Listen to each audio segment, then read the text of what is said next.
This is episode 89, Life in Quarantine with Gayle Merrefield.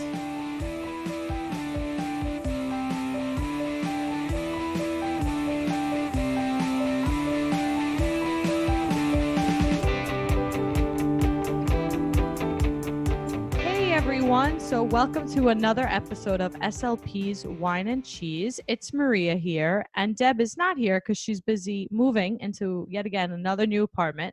But we have Gayle Merrefield on the line. Hi, Gayle. Hello, Maria. see, I'm so used to Deb being there.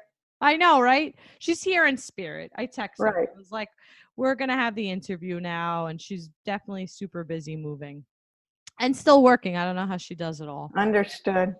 Yes. So I'm having kombucha tea because I'm doing this thing. I don't know why I do these things sometimes. Just like a detox. I told myself no alcohol for the whole month of March, and I've been sticking to it even during this quarantine time.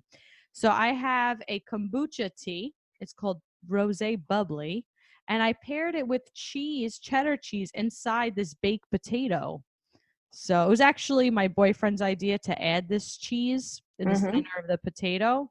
So, I can't even take credit for that. So I have cheddar cheese and kombucha tea, and definitely drink the kombucha tea. I'm very much a fan of it. Well, I've been drinking a lot of kombucha tea, but that's not what I have tonight. What do you have tonight? Tell us. I have this nice Bordeaux called Chateau Nicot. Okay. Is that 2016? Yeah, it's French. Okay. And it's good. It's very, very nice. And since I already had dinner, I have some Thin Mint Girl Scout cookies. Wow. Those are like hot commodities.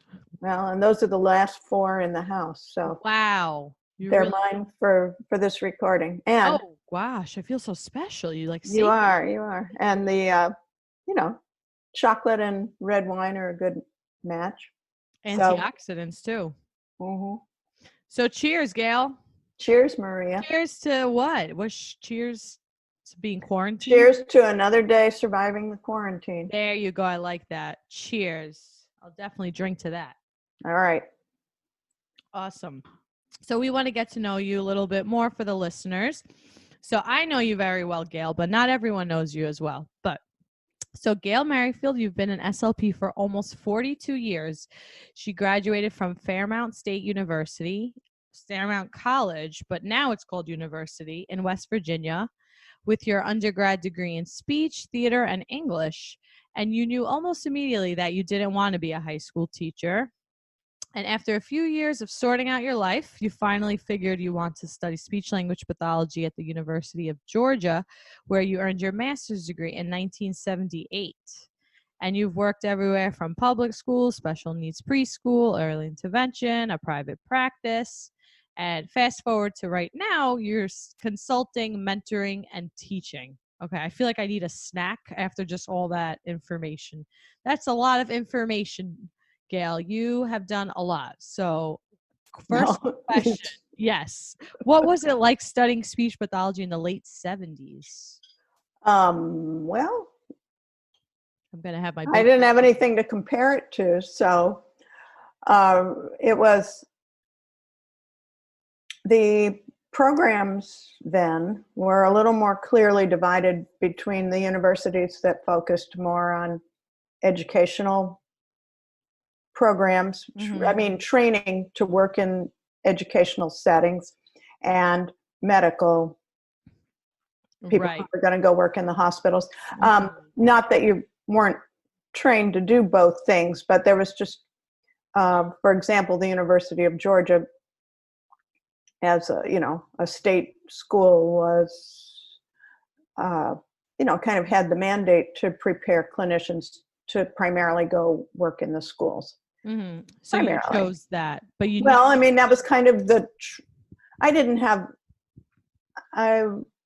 lots of choices at the time about looking all over the country. No, I was living 50 miles away. It was a program that I could go to. I could get into it. I guess more, the programming was a lot, the scope of practice was narrower. Right. So you had back less then. options. So there were fewer options, and Right. there was less to be trained in. So There even was, the coursework. right, I mean, not that many, only a few programs at that point were even doing very much with swallowing or feeding. And, for a lot of the feeding was being done by occupational therapists. Oh. So, at least down in the South. So there were just things that weren't part of the program then. The instrumentation, even just looking, we had a class on the different instruments that measure things about voice and what have you. But right. the technology has changed so much, and Definitely. Even the way we learn to do hearing screening, and and all those audiology courses that I had also, just the technology was so much simpler then. So there was kind of less to know. And right. Less research too. The field wasn't as yes, and it wasn't as strongly research driven in the way it is now. So there was, but I mean, certainly we had, I think the training was really good for what I went out and started doing right away, which was working in the schools. I think I was well prepared for that. I had really good background in diagnostics, and I had some really good clinical placements. Those are during my 2 years. Yeah, very important. Right. And so I was prepared for where I started, but then everything else I needed to know, I just learned on my own over time. Once you were a clinician, how did you even hear about the major of speech pathology? Because even when I studied speech, which was not that long ago, like about 10 years ago, I didn't know about it in high school. I've talked about this on the show. My accountant recommended it, and I was like, what, speech pathology? So that was in 2006. So I'm thinking in 1970, where did you even hear about speech pathology? I didn't know anything about it really, except I did have in my undergraduate studies, we had a survey course in speech therapy, speech correction, and so I had the very basic course as an undergraduate. We used Van Riper's thick 5th edition. Wow. I feel like it sounds like you were at the right place at the right time. Well, what really happened was I was working for a couple of years in an office in downtown Atlanta, and I knew I wasn't going to do that forever, but I could type and answer phones, and so somebody was willing to pay me to do that, and I was figuring things out. And then I through a bunch of weird stuff, I ended up getting trained to be a reading volunteer and work with adults, illiterate adults who wanted to learn to read. And so I had a couple weekends I had to go be trained, and then I started doing that on my lunch hour. That takes commitment. So that's when you feel like you developed the love to I guess maybe also for languages, but helping people, helping them communicate. Yes. I mean, what happened was I figured out really quickly that was becoming the best part of my week. And I really liked that environment of sitting with an individual and teaching them something. And I was getting a lot out of it, even though I didn't know that much about what I was doing. So I said to myself, well, what's like this, but not this? Right. Because I didn't have an interest in learning more about reading, particularly. I mean, I like to read, but I get it. Yeah. I didn't want to get better at that, but I was like, boy, I like what this is. Yes. And so then I went, oh, speech therapy would be like this. And, a few years earlier when I'd had that survey course, I thought possibly it was the dumbest career I'd ever heard of. Really? Okay. Yeah. So there's a lot to be said for maturity. Yes. and not making all the decisions in your life when you're about 19 or 20 years old. Definitely not. Do not make And any major decisions at this age. so I was We have just some 19 or 20-year-olds that are probably like, why? And we're like, we'll see. exactly. So I pulled that textbook out again and started reading it, and it was the most fascinating book. I couldn't put it down. I was like, this is Wow. what I want to do. So I was like, where could I go do this? And it was pre-internet. It was well before internet. Oh So gosh. Where do you look um, that up? Like in the uh, newspaper? Where do you look up like I don't know. I don't even remember maybe the how library? I don't know. I found out there was a program at Emory University and in Athens at the University of Georgia. And anyway, I You just went for it. I can't, I guess I wrote for the catalog or something. And Oh, maybe, uh, yeah. Or call the school and they mail you they an mail you application, something. Yeah. So probably. anyway, All right. It's so funny that seems so foreign to us now. Like, how did people fill out applications before the yeah, internet? with Yeah, by paper. hand. And, By hand. and There it is. I took the GRE. I got a surprisingly good score, and they said I could come, but they said, well, you haven't had the undergraduate work, so you have to do an extra year and they were on a quarter system. So I was like, okay. I didn't know how I was going to pay for it. I just knew I had to do it. And honestly, from the moment I walked into that program, to everything I've done in my career, I never thought it was the wrong step I'm the and the same. wrong path. And I mean, sometimes I was not in a position that I needed to be in anymore, work-wise, but I was always in the right career.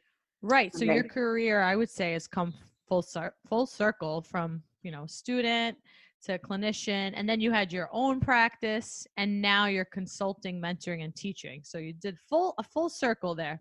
So what's Quite it a bit like? of stuff. Yeah, quite a bit of stuff. What's it like to have a career for 4 decades? That's I don't know. I mean, I don't know. It's just what I did. I'm pretty connected to it and defined by it, I guess. And I mean, what's interesting is just that I've been able to sustain interest in it. And really, every time a work situation I think I felt I had learned what I needed to from it, there was another situation I could go to. so So that's really fortunate. I'm going to give the listeners a little background information that, Gayle was my mentor for the prompt project. And I remember you were telling me that this just goes to show you that you'll never really stop learning. Because when I took this project, like, yes, I'll be prompt certified and I'll just know it all. Like, that's how I thought. And then, like, now that I am certified, I'm like, there's still more to know. There's still times where I'm like, is this 100% right? Let me think about it. Let me try this. Like, you're always still, like, learning and trying new things, and I think being open to new things is important to learning too. Exactly. And and I've had wonderful experiences, been able to work with really talented colleagues and treat fabulous kids who had great families. It was just a privilege. Would you say to get to do it? Yeah. Would you say that's the most interesting aspect of your career, like all the different people you've met along the way? Well, I don't know. I think part of what has kept me interested is, that there have been new things to know and learn, and intellectually, it's been a good stimulation, and to have to kind of push and think harder and read an article and talk to other people. I mean, I've loved so many of the people I've gotten to know from this. So I don't know what's most interesting. Yeah, just collectively all of it, maybe. Yeah, maybe. Maybe all of it. The journey, not the destination. Yes, I would have to say for the longest time, there were different times when, kind of my husband sort of thought maybe I'd like to do a little less, and I did but it was years, I mean, really years into my career that clinically, like on a weekly basis, I would have some experience that was like,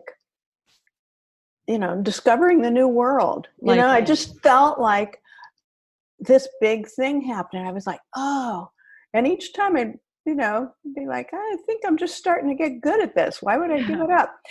yeah, And so, I would say that sense of discovery finally started to slow down a little bit. But that was a great motivator. And, anybody I just feel fortunate to have been in a position to do something that I have genuinely loved doing. absolutely. I think that's key to like a happy life in general. Like, I think that's like you have to have that happiness. Like, your career is such a big part of your life, and like I guess even how you see yourself, how the other people see you. And it's like, if you're not happy in your career, I feel like you're really going to feel it, and it's going to spill over into other aspects of your life, personally. But I mean, Yes. not saying that I wake up every day and I'm like, yes, it's speech day, like, okay, I still gotta No, wake of up, course have not. my coffee. But I definitely feel grateful that I have a career that you can learn so much. What would you say has changed in the field since you first started, like from this 1978 to whenever you officially, I So guess, 2 years ago, 2 years ago? Okay, there we go. almost 2 years ago. Okay, It, I think what we said before, there's more to know. more to know. Field is bigger, and I think it's really challenging to be a generalist, but a few people still are. Hmm. And, I found for myself, over time, you start to kind of trim away. You kind of figure out the things that are most appealing Hmm. and to you and work for your personality. And there's so many people who have deep knowledge in so many areas of our field now that I don't really know very much about them, you know. And Yeah, no, it's great so to I have think, that. right, and sometimes it's your circumstances that dictate it. I mean, I know a little bit about AAC, but not like you do because you live a lot of that on a daily basis. Right.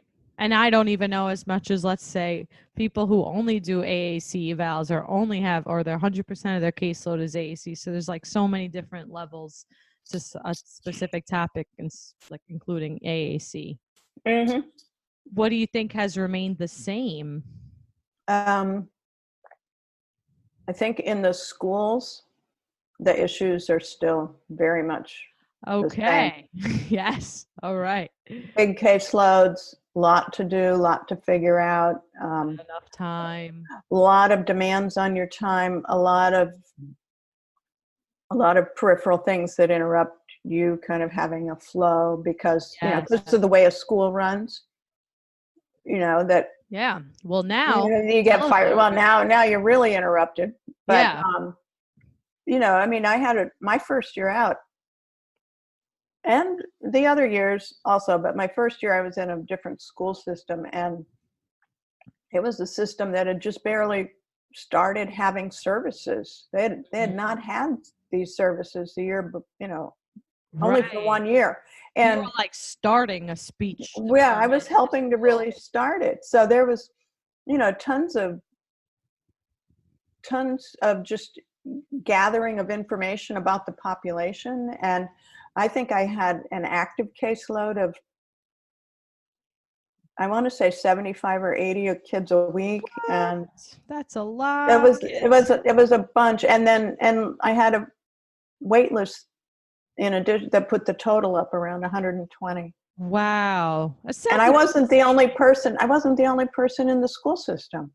So, but there were just always lots of little caseload things like that, that I I think are challenging in the schools. But I have to say, I loved that work. It was a lot of fun to be in the schools. I enjoyed 6 years of it, and 6 years. yeah, and I mean, I have a lot of respect, especially for how you and your colleagues who work in the schools, how you function and get it all done. Yeah, it's a lot. I mean, I don't know.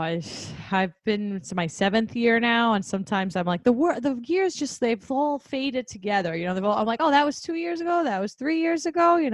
We did the Aladdin production 3 years ago now. Like in some Right. ways it feels so long ago, and then in other ways it feels like just yesterday. Mm-hmm. I feel like working in a school, you just like have to be on your toes, and you have to like, for me at least, like I want to focus on the kids and I don't want to get wrapped up in any other like bureaucracy or drama or anything like that happens. I mean, it happens anywhere, let's keep it real. But Yeah. Well, just like, I was going to say about the things that are the same too is, I was always trying to do things that made what the children needed relevant, to the yes. rest of their school lives. And whether that was, usually it ended up being consulting and bringing material and information to a classroom teacher, but I would have also, um, probably, well, I don't know. I tried to keep it really, really functional, Yes, and absolutely. um, but I also thought there was really a place for the pull out and the separate Mhm. setting. And I thought, especially for some of the younger kids, Definitely. kindergartners, I thought they needed a break from the classroom. I thought they got a lot out of just going and having a chill 30 minutes with somebody where there was a little less going on. And I Or thought it was really useful for no, them. I hear you. Individualized attention, like targeting specific skills in a specific environment. I mean, how can you argue that that's not good? Well, I mean, I know there's some school philosophies that are different about that. Very true. Very true. I guess they argue it's not good, but I mean, the way I look at it is some skills they need some pull out to work on the skill, and then you have Mhm, to generalize it to the classroom, and then through the classroom, hopefully home. mhm. That's like I feel like the ultimate goal, but you got to start somewhere. But in the other hand, I know that budget's an issue, space is an issue. So it's like we got to figure this out, everybody, and every Right, school's different. Every school has their own culture and different personalities. Just a lot. Just like this right, big, like pit of like making a big pot of soup, like is it a melting pot or it's like that. It's just right. a lot happening. So it's like Yeah, strap on your boots and get in there. get in there. Well, and I mean, I have a lot of respect for the work you guys do. Oh, thanks, I know Gail. that it's tough, I uh, drank all my tea, but let's get a cheers to the school-based SLPs and or just school-based SLP. yeah, there There we we go. Clink. shout out. And nothing against non-school-based SLPs. No, but I mean, sometimes school people get kind of a bad rap, Sometimes they do. Thank you, Gail, for bringing and that up. sometimes I've known some who were to the lazier side, Yeah, it but happens. but more and more, especially as I've done some training, a lot of training of some of your colleagues. Yes. Well, in fact, you sat in one of my classes, but Of I course have I did. I have come away from those experiences with a lot of regard for how smart and motivated and willing Absolutely. your Yeah. colleagues are, and so um, New York City DOE Yes. Represent. is really representing. Yep. Yes. This episode is brought to you by The Sensory Studio. The Sensory Studio is a pediatric private practice with 2 convenient locations in Staten Island, New York. Traditionally, The Sensory Studio offers school, center, and home-based speech and occupational therapy through private medical insurance. Right now, the Sensory Studio is offering teletherapy sessions for speech and occupational therapy through a simple email link to all New Yorkers. Please email them at info@thesensorystudio.com or call 718-979-5678 to reach their parent coordinator. Also, check out the show notes for more information. And now, back to the show. So speaking of New York City DOE and all those people who maybe are not yet working, right? What recommendations do you have for individuals in the earlier phases of their career? Well, I really do have a little soapbox about this. Go for it. Listen. I think I think you really, um, I'm not saying people can't do it, but I think the rush to work independently, to have your private practice, to be doing a lot of work, maybe you have a structured school day, but you're seeing a bunch of early intervention cases after hours and things like that. That's all well and good, but I really think you need a few years to ground yourself in a work setting with colleagues and supervision. Mm-hmm. And that could be a school setting, it could be a different kind of setting. But about, how long has it been now? Maybe about 20 years ago, 25 years ago, maybe, when at least in the New York area, early intervention really changed, Mm-hmm. and the way and I worked under a much different system when I did early intervention. Yeah, and you did it earlier before. I started it right after that change, and I heard so much like, oh, the budget and this used to be the day when you got, like, I guess, way more money. Well, Paperwork. this was even before that. Yeah. That changed when in New York, the way the children in early intervention qualified for service was quite different, and individual programs existed. So I was part of a team of an interdisciplinary team, and we all worked full time for this organization. Oh, okay. And so we all treated the same group of, maybe there was more than one speech therapist and more than one teacher, but there was a lot of overlap. And so you stayed with so them it was as a team.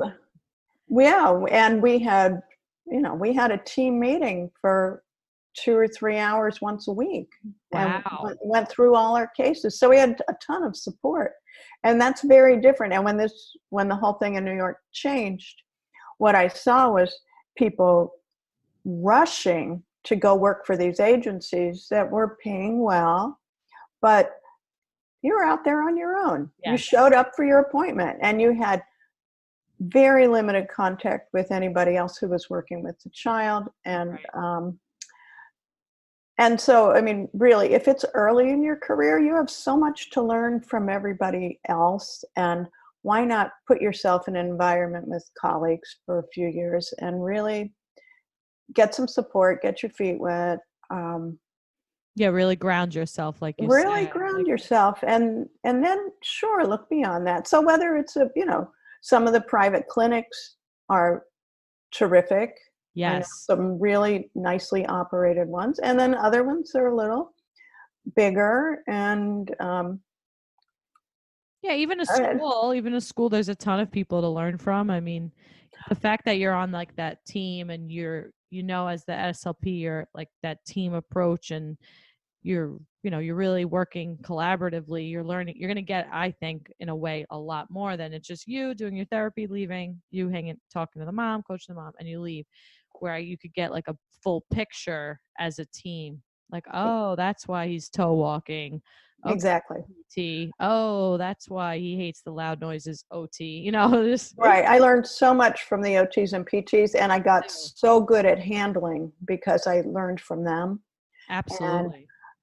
And I Shout think out to those. OTs and PTs. Oh We're gonna man, do a bunch of shout outs. well, and I mean, drink your wine and eat those Thin Mints. and the teachers had terrific things, and the psychologists and the social workers. I learned from all of them, but of the people I was hanging out with, really thinking about these clients, those OTs and PTs gave me so much knowledge that I could take and make my own. And without that environment, I just felt really glad to have had that. And then at a certain point, things were different. And yeah, and then you move on maybe to a you move different on. part of your career. Right. Moving on, actually. So you're living now in the epicenter of where the coronavirus is happening in Manhattan. We're gonna switch to this topic now. Okay. How are you staying healthy mentally and physically? Mm, See, you're drinking some red wine. I'm So drinking my wine. that counts as both mentally and physically healthy. So Right. wine, check. All right. A few Kombucha, cookies, couple of kombucha in the afternoon, nice. Wine at night. wine at night.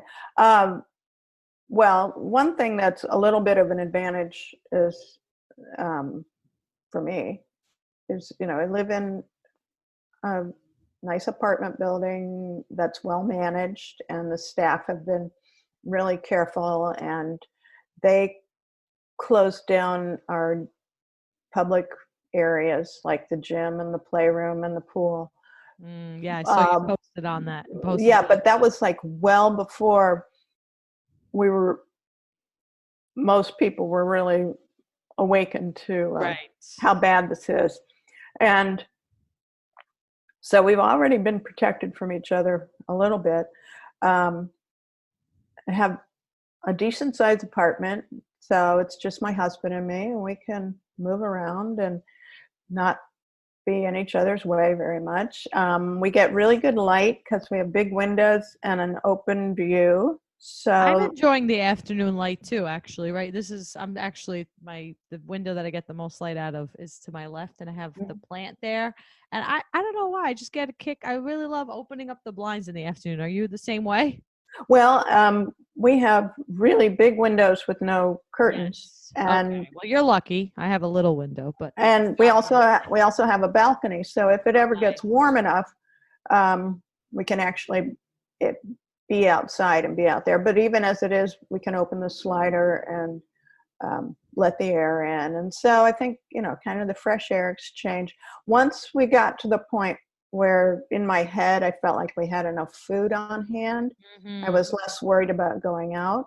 So we do try to go out for a walk or a little something every day. And I also realized that sometimes we were going to the drugstore kind of knowing they were out of the things that we might be inclined to buy, but you kind of go for the stimulation. Right. Let's just see what's on the shelves. Let's see what's there. Let's And just go explore CVS. go, well, It's you our can't, Friday night. you Let's can't, just do yeah, you it. can't go to a museum. So, Right, or a um, Broadway show. right. So, but even now, we're really only going in, into a business if there is something important that we need. Yes, So absolutely. that's a change, but we're okay, and we're starting to make bigger use of social media. Had a meetup with my two brothers and sister and all of our spouses on Shout out to Sunday. them. Yeah, and so it was fun, and we they live in Pennsylvania, Delaware, and Georgia, so we weren't going to see each other soon anyway. And it was Right. just really comforting to all be together. Our dad is in assisted living in Pennsylvania.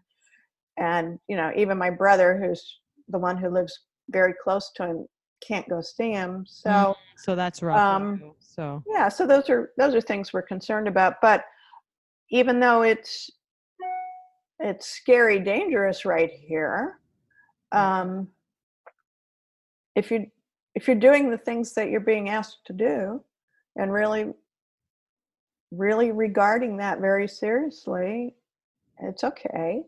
I I'm know. staying in. I wish I could go out more, but I do try to go out and walk. And my Pilates studio is doing online streaming classes, so I have been getting in generally 2 sessions a week with people I actually know.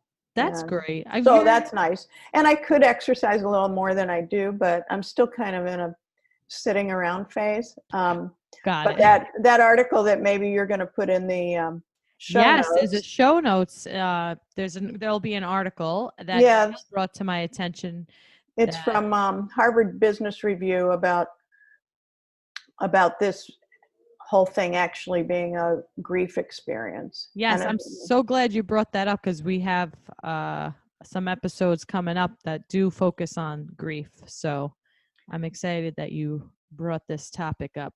Well, one of my SLP friends on the West Coast read it, and also she said, you know, I've experienced trauma and grief, like lots of other people have. Right. She said, right now, I for me, it's more trauma. Mm. And I'll probably get to the grief later. But with this article, I found the grief aspects really resonated with me. And Right. so, talking about it, staying in touch with family. I FaceTimed with a good friend in the Atlanta area Yeah. yesterday, We're human and beings. We need that social contact. right, Can't feel isolated. go Even down to the lobby to say hi to the doorman every now and then. And that's nice. yeah. The So grief is because it's the loss of normalcy, and it's like the change, the fear of economic toll, the loss of connection. That's like that feeling of grief, that mhm. loss of something, that loss of independence. Right? There's so many losses within what's happening. But yeah, definitely an interesting article. I have a counselor who's going to come and talk all about grief, so we'll have an episode all about that. Great. I Yeah. will look forward to it. Yes. So I really actually do find interest in the topic of grief because so many of our feelings and so many maybe of our disruptive behaviors can be coming from grief, right, as a way to feel better about something. So I do like to talk about grief. What else I like to talk about though is prompt. So we just released the episode. It's me and Kian, and we're both prompt certified, and we're like, yeah, we're drinking the juice. And she's like, more like we're like chugging the juice. I'm like, all right. I'm so glad you got to talk to her. I can't wait to hear that episode.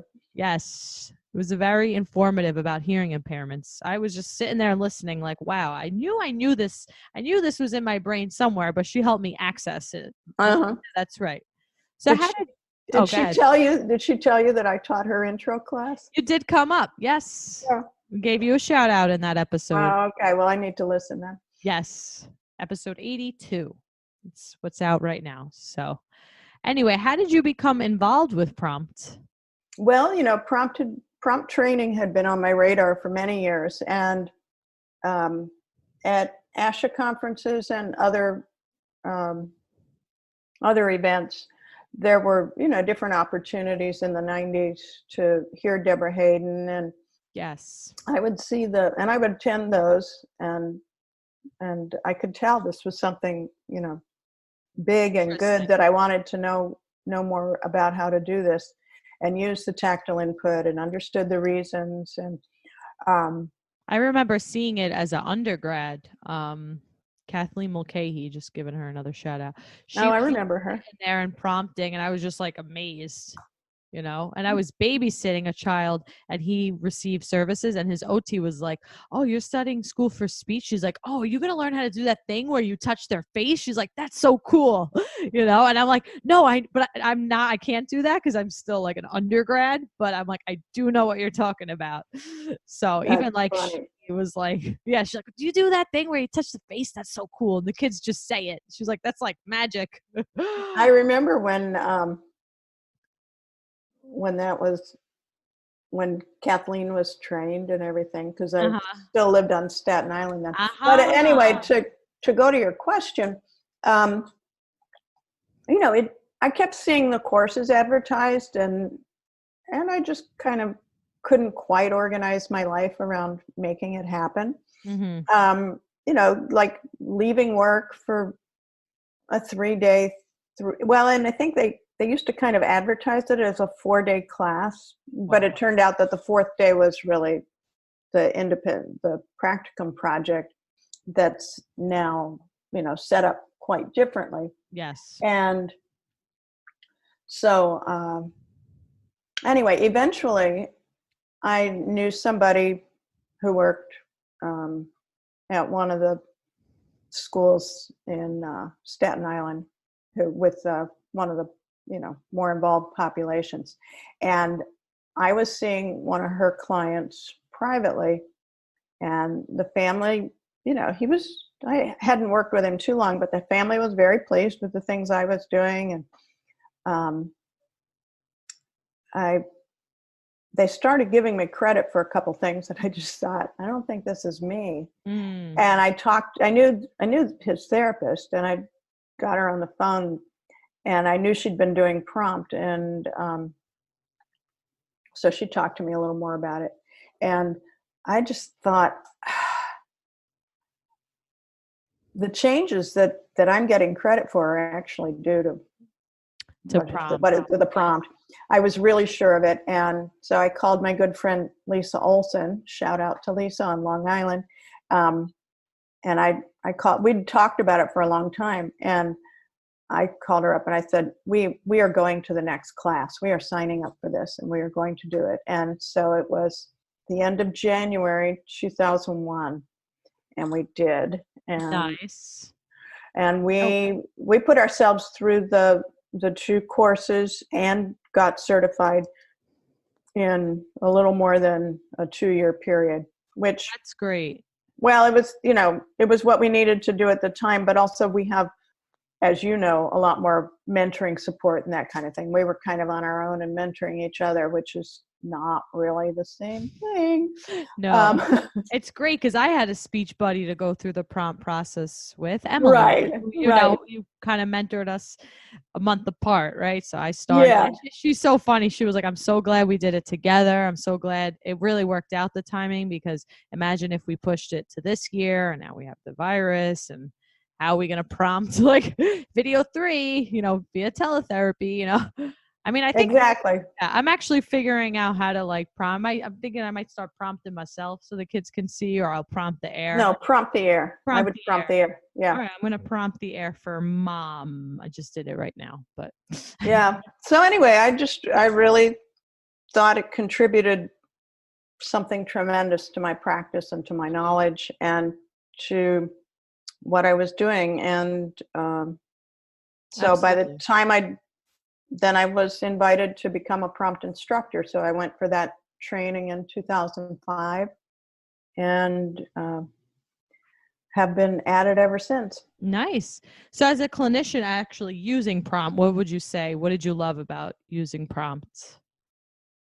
That I really understood where the motor breakdowns were occurring in the client's system.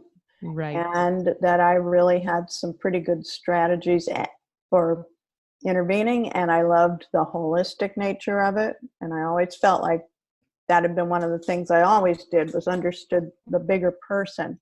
And even though the motor speech stuff is the most fascinating thing that I could talk to you all night about, seeing it within the context of not just that physical sensory domain, but understanding the social, emotional, and the cognitive linguistic, and how all this comes together. And knowing that even, I believe Emily was the one who used the phrase the other day on Facebook about keeping your prompt brain active, even if you're not able to physically touch. And that's one of the really beautiful things about this system, is that that whole approach. That whole approach, and the dynamic systems theory, and how everything works together. And as now that I have young grandchildren, you really do get to see some typical development and how true that is. How a change in one area makes everything else blossom and change on its own. And that's so I just think we have to have you back for like a motor speech episode. Maybe we'll just have, because I get so many motor speech questions and I'm like, I need to see the child before I can because if you're telling me like, oh, they can't do this, but I'm like, oh, but I need to see what they're doing with the rest of their face, so I can't always answer questions just like blindly like that, even just like a quick little like, oh, what do you think? So would love to have like some kind of, I don't know, motor speech episode. We talk about. Well, maybe we will. We might have to do that, Gayle. All right. So what did you love about teaching prompts? Like intro? Well, I really enjoy teaching the classes. They are fun for me. That I will say, they are physically demanding. They're very exhausting. And over time, we've really made an effort within the organization to make the learning experience more productive, better, more efficient for the participants. I really enjoy having the opportunity to bring something that I'm excited about to other people. And I really enjoy getting to meet people all over the country. Yeah, you get to and find out people, what right? great clinicians there are and how hardworking they are, and just sharing this with them it's really a fun thing to do. And I guess one of the things I love about being an instructor is my instructor colleagues who I've gotten very close to over the years, and they are truly a special group of people, and we've together had just really important experiences in our lives, and we love it when there's an opportunity for us to teach together, because we always keep teaching and learning from each other. Right, you like And feed off of each other, you know, yeah, like the meeting and of the minds, like right, and you know what, being in this role also has helped me stay really current on a lot of technology and definitely problem solving and communication skills, right? communication. Yeah, and also uh, like thinking on your feet, but also and just sort of you encounter challenges and problems as you're teaching a course. Sometimes it's the physical environment, sometimes it's Technology.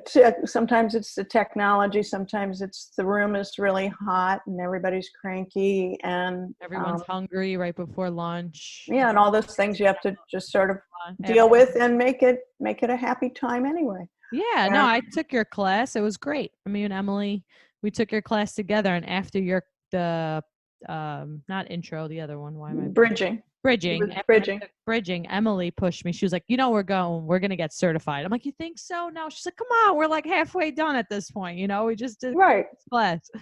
So And there you go. And you did it. I did do it. I didn't think I could do it, but I did it. Woohoo!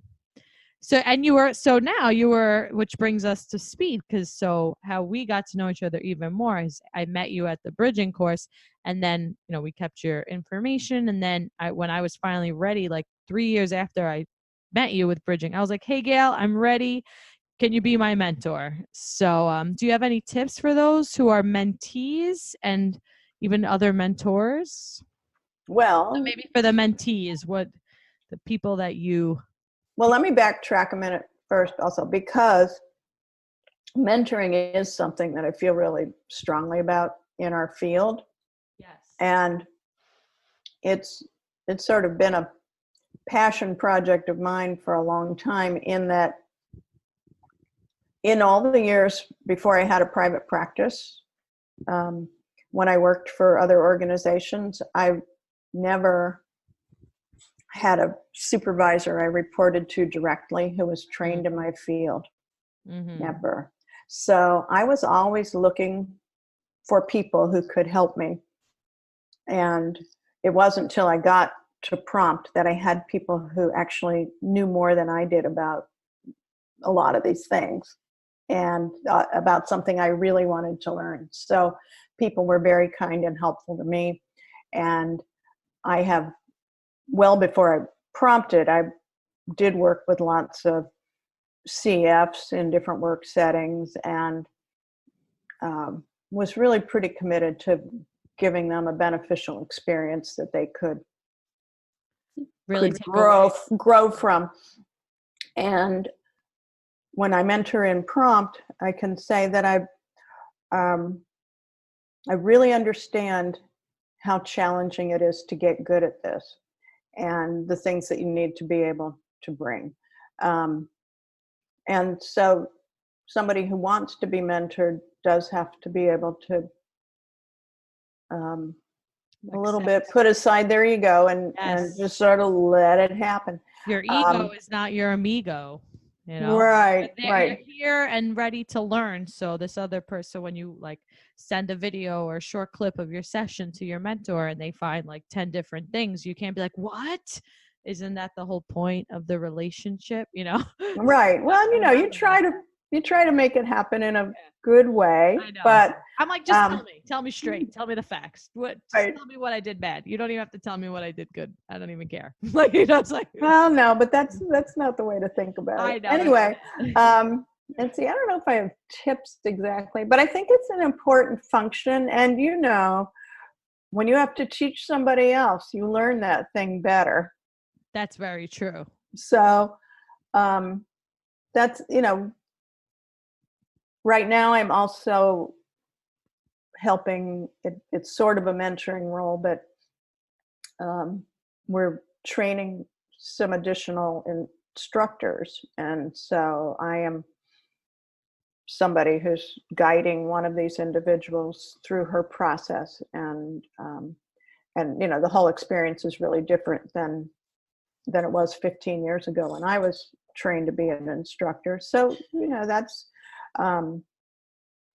another opportunity for me to keep explaining and talking about the prompt content and thinking about how do we teach that to other people. And so, Yeah, absolutely. I don't know if I answered your question No, about for tips, sure. but I think when you have experience in something and anything in the field, you really need to pass that on. Yes. You know, other people helped you, and I really feel like one of the reasons I'm doing this now and not treating kids is I'm not willing to treat enough children in a week to have a very big impact. But if I can work with other clinicians and maintain relationships with people like you know, and you and I still have clinical conversations. Absolutely. You know, that extends my influence a lot more than if I were seeing 2 or 3 kids a week. Exactly. And, yeah. and so it's a better use of my time too. Definitely. Absolutely. You're working smarter, not harder. I like it. Oh yeah, that's one of your I'm all about that life. It's like, how can we make this a little easy? Nice. Gayle just polished off the wine. Beautiful. So yeah, enjoy that. So Gayle, you could find more information about her. She is on the Prompt website, which I'll include in the show notes, but prompt.org, and you'll find her under instructors, Gayle Merrefield. Right. So Gayle, you know the show. Thank you for being a listener, by the way. Do you have any motivational quotes you could leave us off and the listeners off with?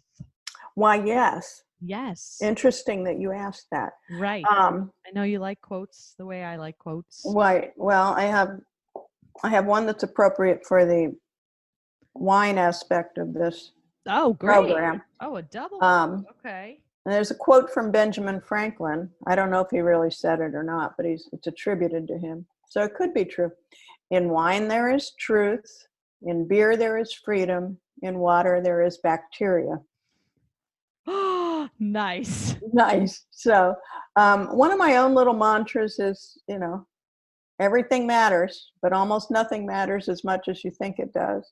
So that's very true. I feel like you live your life that way, and you mentor that way. Like, all right, you know, don't beat yourself over that. It is important, you know, it is important. But so they were sick. Oh, well, you know, we're going to move on from that. And the difference between this is also out of my own head, but the difference between being just an okay clinician and a really good one does not demand a tremendous amount of additional effort. You can go from being like, all right, to really impressive, and you don't have to work that much harder at it. You just have to get yourself to do it. And you know, so those are the things I was thinking about. Oh, this one. I do have one really important quote, and I've really lived by this one my whole life, ever since I read this in a yoga book. So you'll like it because it came from a yoga book. Yeah. When the student is ready, the teacher will appear. And I think people come into our lives sometimes to teach us something that we need to know. So I always consider our readiness for this particular learning. But when the student is ready, the teacher will appear. That's very true. I love that, Gayle. I feel so like namaste. I feel like we should namaste. Namaste. I'm going to end the episode on that.